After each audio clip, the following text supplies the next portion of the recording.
How to check mutual friends on Facebook. Hello guys, this is Atticus and welcome back to another tutorial video. In today's video, I'll teach you guys how you can check mutual friends on Facebook.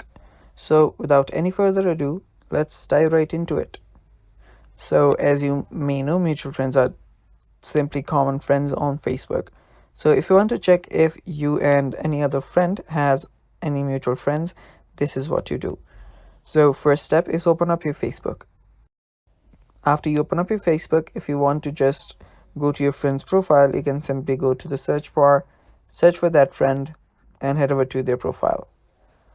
After you're on their profile, you will see the friends option right under their name, like this. You can tap on it, and after you tap on it, here you will be able to see your friends. So here you will be see on the alt section, you'll be able to see all of the friends available, and on the mutual section you should be able to see all of the existing mutual friends. Now if it's empty like it's in mine, that means that we don't share any mutual friends, but if there are people here, that means that those people are the mutual friends that you guys share. And yeah, that's basically how you check mutual friends on Facebook. Thanks for watching guys, that is all for today's video. Stay tuned for more upcoming tutorial videos, and bye bye.